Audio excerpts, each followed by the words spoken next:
come to the bold analysis. If Kenya Kwanza administration will choose, or they have chosen to ignore the message and hit the messenger, then that will be a misdiagnosis. Immediately, this story of the Catholic missiles emerged. There was a leaked WhatsApp group chat of the team calling themselves William Ruto's content team, which is in the communication desk, or rather the propaganda machinery, who are coming up with the strategies of how to counter what the Catholic bishops had said against Kenya Kwanza administration. And one of the proposals, I did share that video here, and one of the proposals was that I guess we have other churches that support the government.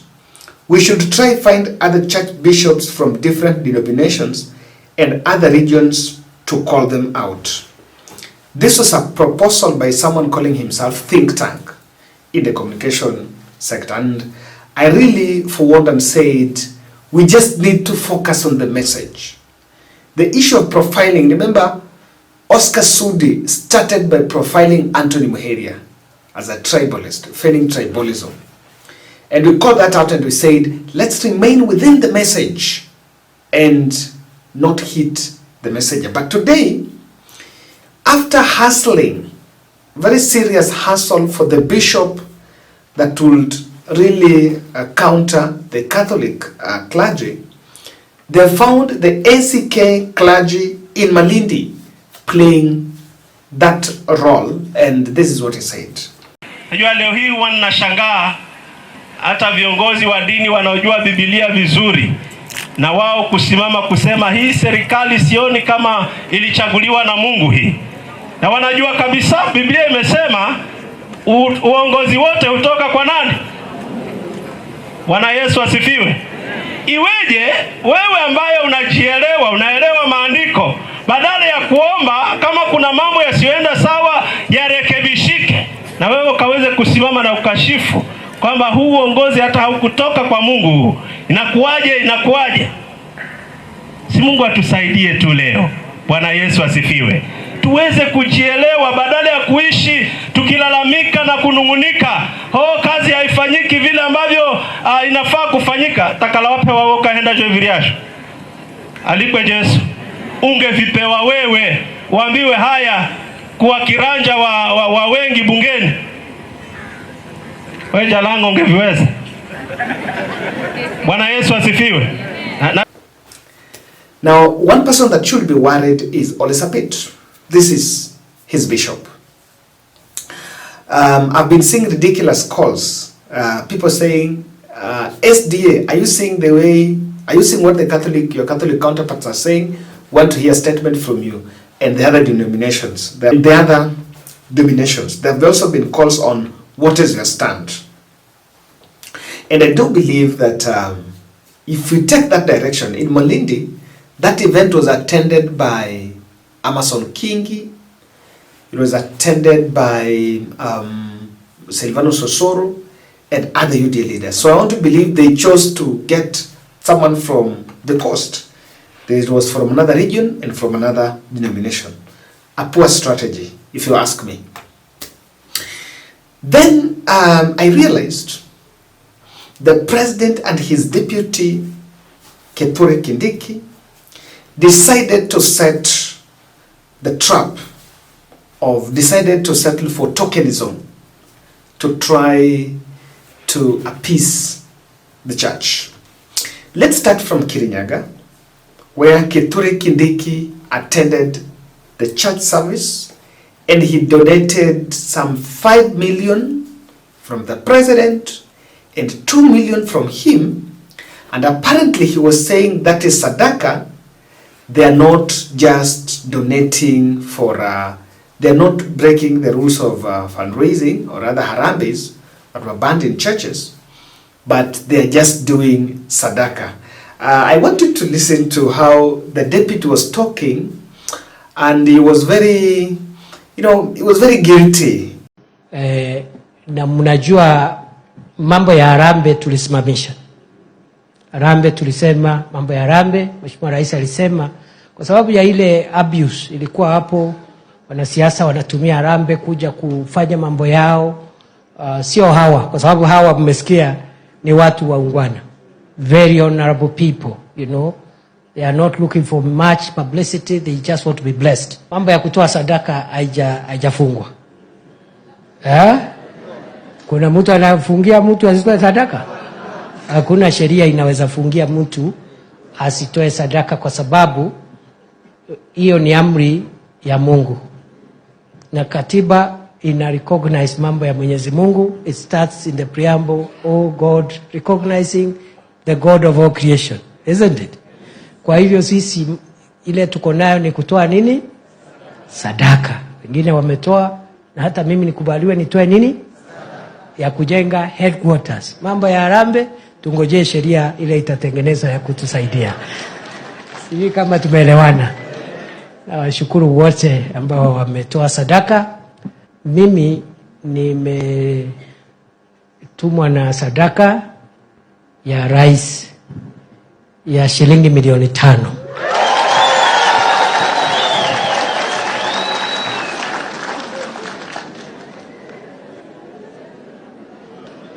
Na watu wa press vile tumesikizana, sadaka ndio tunatoa.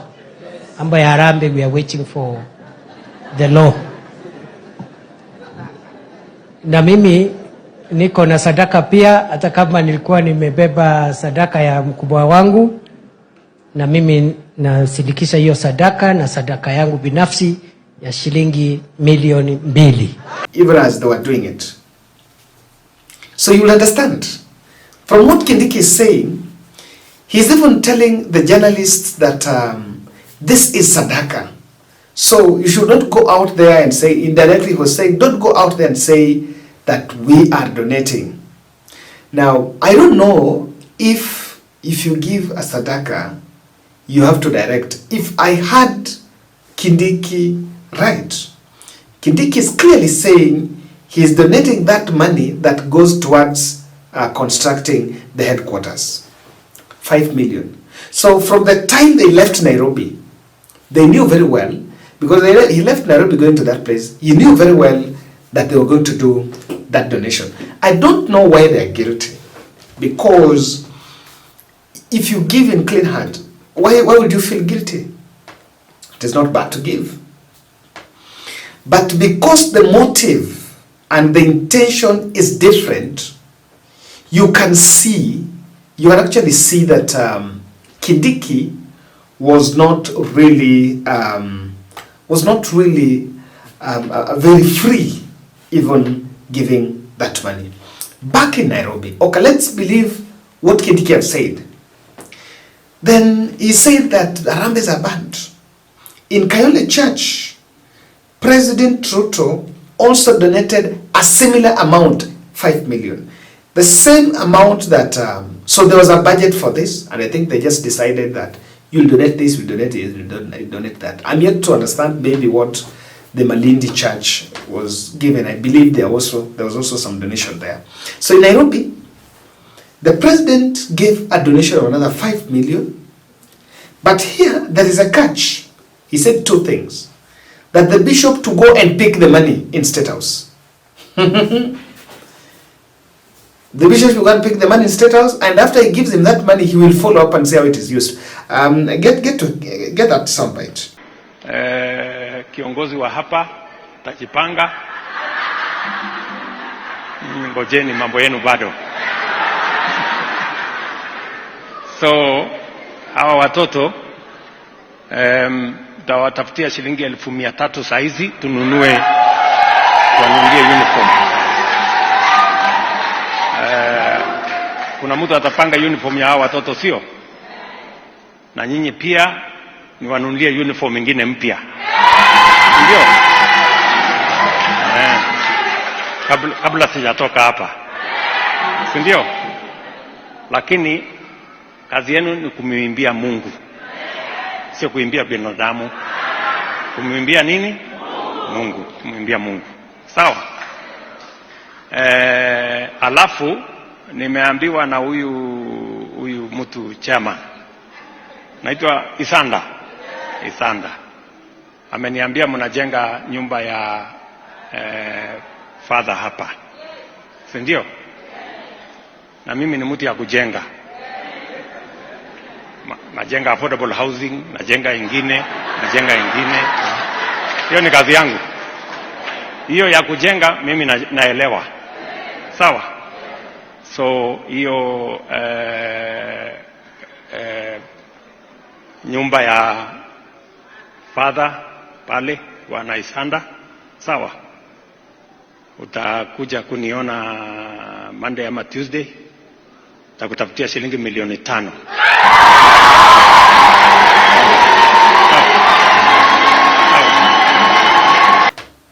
Now, here we can now confirm that contrary to what Kindiki is saying in Kirinyaga, this was just a plan of sending some giving the church some tokens.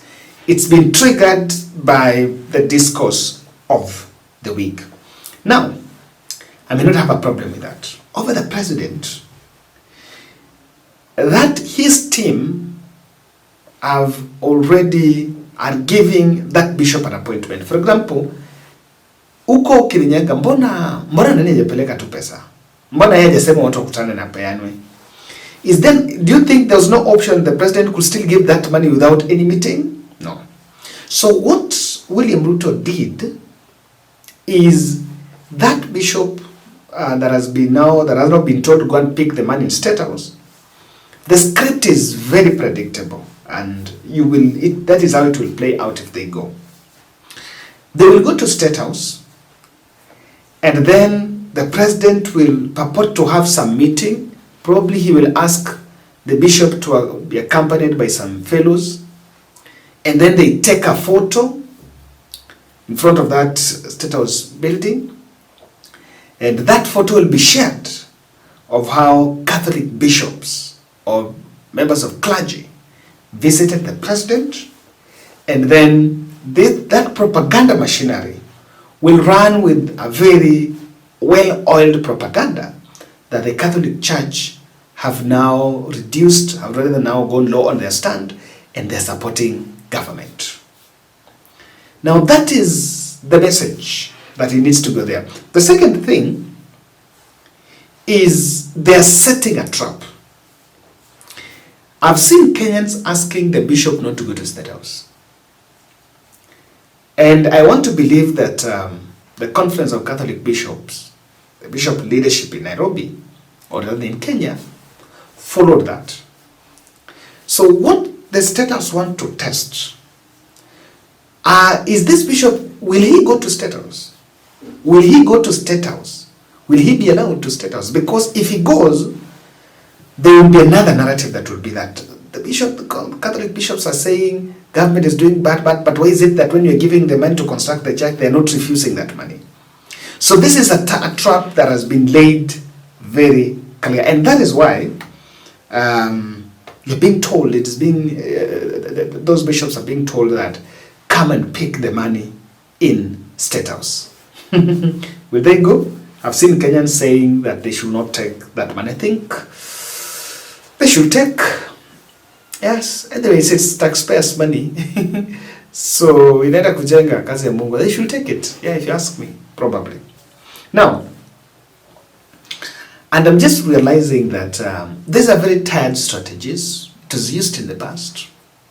But do you realize that all these two churches, Ilea, Kirinyaga, and ICK, and the Catholic one, all those are mainstream churches. So they've realized something, that they need to go mainstream. Because mainstream, having used those M-Pesa bishops in the evangelicals, they are no longer useful. So the mainstream is now mainstreaming the political agenda.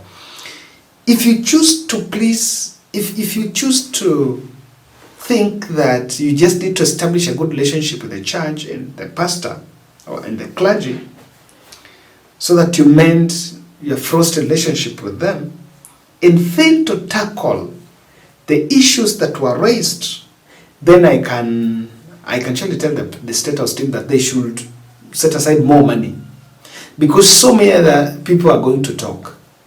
I'm even wondering why we were attacking the bishops, because what they are saying is what most people have been saying in this country. It's not something new. When you listen to these television panel interviews, that is the discourse going on. There is a meme saying haya mambo si mageni. So that is it. Kwa hapa Kenya haya mambo si mageni. I'm even wondering why they are trying to be, so they're trying to feel like, you know, the bishops did something quite extraordinary. But, or rather, and I want to explain that the Catholic press caught government off guard. Caught them off guard. And they didn't really expect how it will go. And that is why there is a bit of action panic. And in fact, they got it. And from the word go, they got it wrong. Immediately it came out. I think Oscar Sudi did those posts without even consulting State House. So then they realized, tumeongea mbaya, tumepiga kanisa, we need to come back. And that is why from Sunday, President Ruto owned up some of those issues that had been raised. But always owning up and then trying to manage this, the other contingency plans, will not make any sense if you don't relax the policies and address pertinent issues that are being raised. Kindly subscribe to our channel. We are heading to 100,000 subscribers. As we talk, we are at 92,100. So that means we lack 7,900. We are 7,900 short of getting 100,000. Imagine. So subscribe, the red button down there. Subscription is free. It doesn't cost by the. Sometimes to get someone subscribe, people feel that it's charged. No, it's free. You just need to log in your email. And in fact, your email is also safe when you use it. Subscribe. My front end and by my back end, I cannot access this. No one can access your email. And the advantage here is when we publish a video, you'll always get those notifications, and so you will not miss any of our videos. There are 4 reasons why this press caught government off guard. Evangelicals, let me put it this way, Catholics have a huge following in this country. So their message is not confined to a specific region or a specific demographic. Yes. Unlike when there was Gen Z, so that was young people. But when you talk to Catholic, ni watoto, ni watu wote, and it's across the country. So I was seeing a report that 18 million, they have 18 million following, which is almost 40%. There are 18 million baptized Catholic faithfuls. That's almost 40% of the population. So they knew very well that this would blow up to something different. And now they really had to make some done with it. I'm seeing another thing here is evangelical churches which patronized Kenya Kwanza administration pulled out and they were silent. I'm yet to see any. They were silent. You know, they were promised cars. You know that when they will import cars and they will be free. They were promised no regulations in church, and now when they see stories of how some NIS agents are in churches trying to spy on what is being preached in those areas, quite a number of them. That MOU with the president, it was torn somewhere in the middle, the dustbin is no longer there. So they pulled out, and so government did not get the team that could defend them.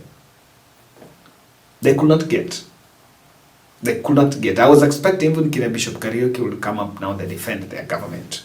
And that really seemed not to be it. But of course, with the other regarding impeachment that the churches demanded, asked for some forgiveness and didn't work, they pulled out. Then I think Ruto successfully wanted to create a perception that the bishops are looking for their cut. Because this narrative has also been here. Someone was asking, the bishops have been quiet for long and they campaigned for Kenya Kwanza where they're turning against it. But the Catholic bishop was not really active in telling the population that Ruto is the best choice. They were not. They were not. They were. I think they've been a bit consistent. You can take anything from them, but you cannot take away their consistency. They have been very consistent on this, and I think Ruto wants to water down that perception that there is state versus church. It's there.